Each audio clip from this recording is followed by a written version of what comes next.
Alors, aujourd'hui, on va faire une exploration un peu spéciale. On va plonger dans une situation qui, honnêtement, a l'air d'une catastrophe absolue sur le papier. On parle de la crise du coton africain.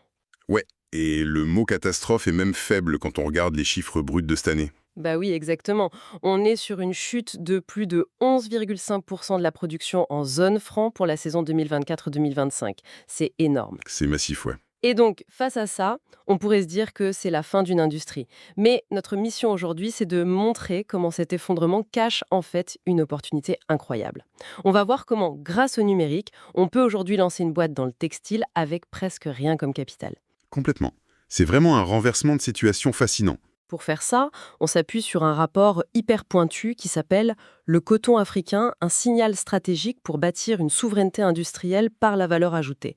C'est publié par Afrinia. Un rapport qui fait vraiment bouger les lignes, ouais. C'est ça. Et je trouve ça génial, cette ironie, tu vois. Comment une baisse dramatique de la production de matières brutes devient le point de départ d'une économie beaucoup plus intelligente, surtout pour la jeunesse. Ce qui est fascinant ici, c'est qu'on assiste à un changement de paradigme total. La chute de la production, c'est pas juste un accident de parcours à cause de la météo, c'est vraiment le symptôme final d'un vieux modèle qui est en train de mourir. D'accord, donc c'est structurel, quoi. Exactement. Pendant des décennies, on a cru que pour peser économiquement, il fallait exporter toujours plus de matières brutes, des volumes énormes. Et là, cette crise force tout le monde à chercher la valeur non plus dans la quantité, mais dans l'intelligence et la transformation locale. Pour bien comprendre le contexte macroéconomique, il faut revenir sur ce qui s'est dit à la 22e édition des Journées de l'Association cotonnière africaine, l'ACA, à Lomé. Ah oui, le discours de Kassoum Kone. Voilà. Le président Kassoum Kone a fait un diagnostic, mais alors vraiment sévère.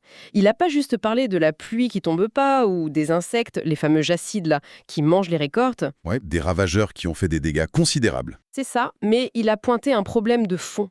Il a dit en gros, l'Afrique exporte beaucoup trop de fibres à l'état brut et capte une part ridicule de la valeur ajoutée mondiale. Et avec la volatilité des cours mondiaux en plus, c'est intenable. C'est intenable parce que le système entier organise une fuite de la richesse. Enfin, tu cultives le coton, ça demande un effort physique et financier énorme, et dès que c'est récolté, bam, ça part en Asie ou en Europe sous forme de balles brutes. Et c'est là-bas que l'argent se fait. Bah ouais. Toute la phase de transformation, là où les marges explosent vraiment, ça échappe totalement au continent. Du coup, pour imager un peu, c'est un peu comme cultiver les meilleurs grains de café au monde, s'embêter avec la terre pendant des mois, vendre le sac une misère. Ouais, pour des centimes. Voilà. Et le lendemain, tu vas dans un café étranger, dans ta propre ville, et tu rachètes ton propre espresso fait avec tes grains à un prix exorbitant. C'est exactement ça. C'est absurde économiquement parlant. L'agriculteur prend 100% des risques avec la météo et les insectes, et il récupère quoi, 2% de la valeur à la fin? Ouais, c'est le drame de l'exportation brute. Et historiquement, la réponse des experts internationaux à ça, c'est ce que le rapport d'Afrinia appelle le mythe du rattrapage. Le mythe du rattrapage, c'est-à-dire. On disait toujours qu'il fallait simplement copier la révolution industrielle occidentale ou asiatique. Genre, on va construire d'immenses usines de filature, des trucs colossaux avec des cheminées immenses pour transformer le coton sur place. Mais attends, construire des usines pareilles, c'est des milliards de dollars d'investissement, non? Des milliards, oui, Il faut des routes, il faut de l'électricité qui coupe jamais pour faire tourner des machines aussi lourdes. Et souvent, ces infrastructures de base, elles sont juste pas là. complètement. C'est pour ça que chercher à copier ce modèle massif, c'est une impasse. Surtout que ce modèle industriel lourd, il est lui-même complètement dépassé et hyper polluant. Et puis, les sociétés cotonnières locales n'ont pas l'argent pour ça, de toute façon. Non, elles sont exsangues. Elles font face à des tensions de trésorerie énormes. L'accès au crédit est super difficile. Elles ne peuvent pas absorber les chocs climatiques en restant dans ce vieux schéma. Donc, si le vieux modèle des usines géantes ne marche plus et qu'on n'a pas les milliards nécessaires, par quoi on le remplace concrètement? C'est là qu'on arrive aux nouvelles infrastructures. On doit construire différemment. D'accord. Mais quand on parle d'infrastructure, on pense béton, goudron, câble électrique. Alors, bien sûr, il faut un minimum d'énergie physique pour faire tourner un petit atelier. Mais la vraie nouvelle infrastructure, elle est immatérielle. C'est la finance et le numérique. Finance et numérique, ok. Le rapport insiste beaucoup sur les fintech et la micro-assurance. D'ailleurs, l'Organisation internationale du travail, l'OIT, prépare des formations pour 2026, justement sur ça, sur comment utiliser la micro-assurance dans ce secteur. Attends, je veux bien qu'on s'arrête là-dessus.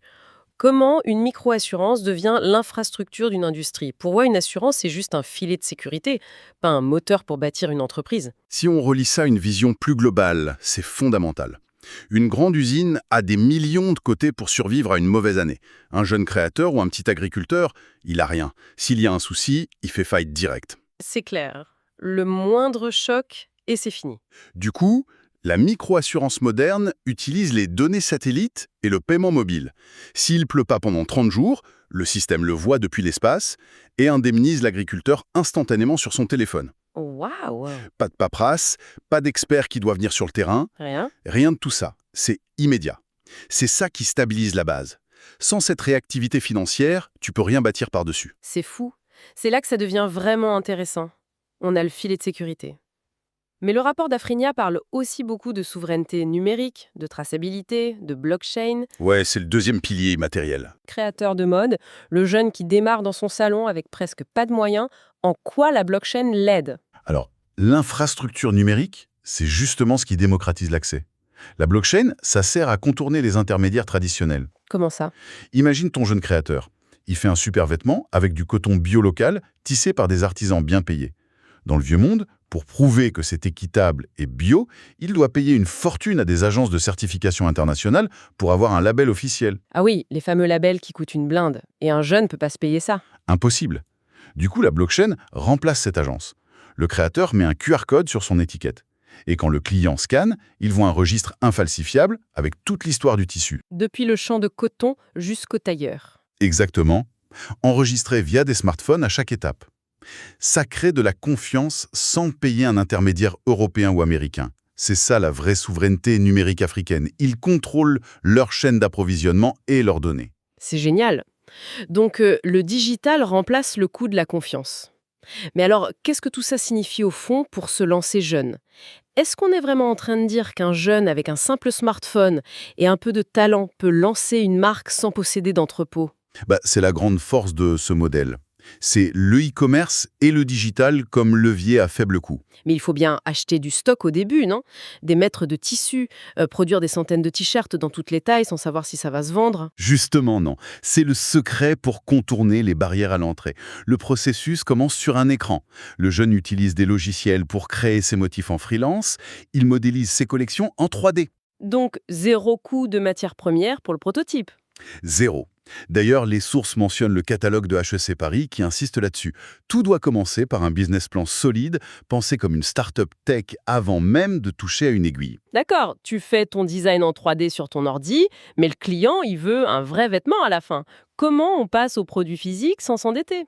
On monétise les réseaux sociaux. Instagram, Facebook, TikTok.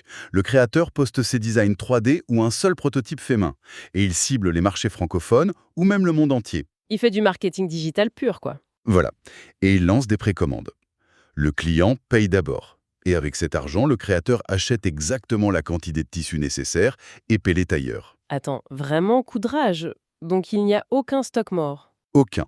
Si un design posté sur TikTok fait un flop, il ne le produit pas. Il a juste perdu quelques heures sur son logiciel. C'est incroyable cette agilité. C'est l'inverse total des grandes marques de fast fashion qui commandent des millions de pièces en Asie des mois à l'avance. Complètement. C'est une agilité inédite pour les jeunes fondateurs. Ils esquivent le piège de l'inventaire coûteux.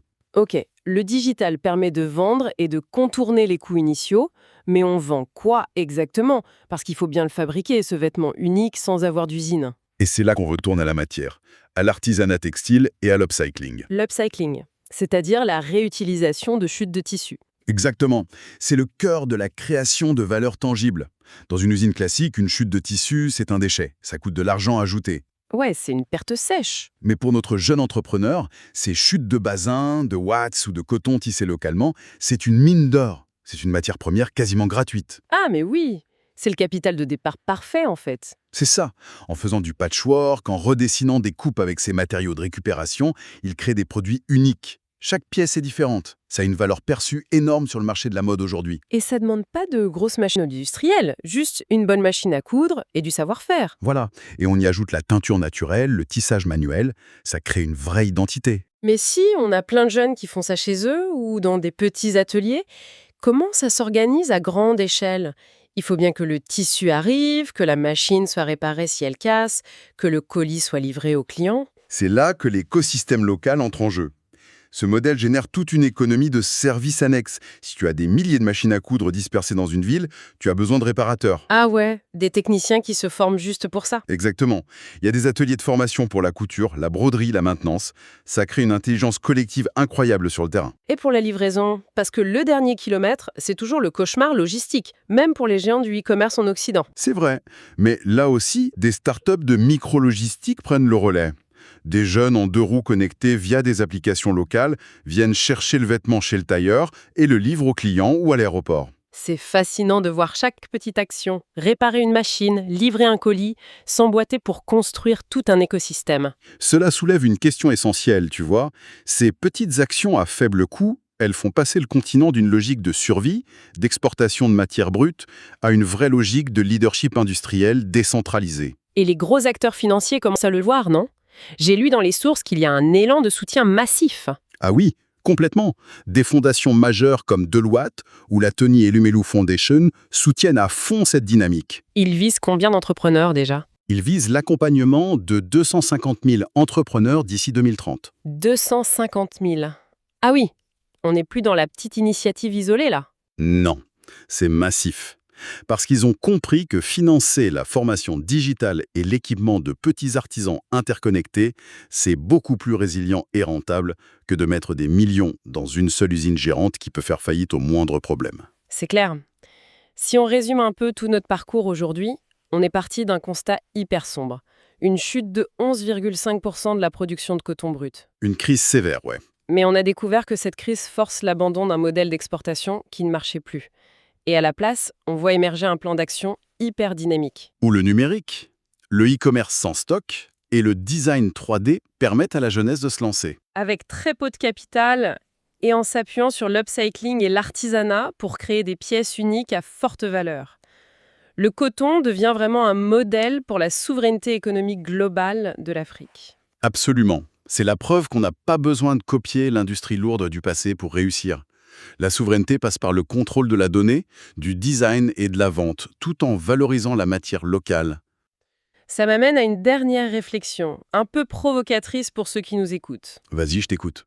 Si la crise du coton nous montre aujourd'hui qu'il est possible de disrupter complètement une chaîne d'approvisionnement mondiale depuis son salon, avec juste un smartphone, du talent et des chutes de tissus upcyclés, imaginez ce qui va se passer quand cette même génération d'entrepreneurs hyper connectés va appliquer ce modèle agile à très faible capital à d'autres ressources du continent. Le cuir, le cacao. Exactement. Et si l'avenir de l'industrie mondiale, finalement, ça ressemblait pas du tout à d'immenses usines fumantes, mais plutôt à un réseau infini de millions d'artisans numériques? C'est une perspective vraiment enthousiasmante. Eh bien, on va s'arrêter sur cette pensée. C'était un vrai plaisir de partager cette découverte. Merci d'avoir suivi cette analyse avec nous et à très bientôt pour une nouvelle exploration.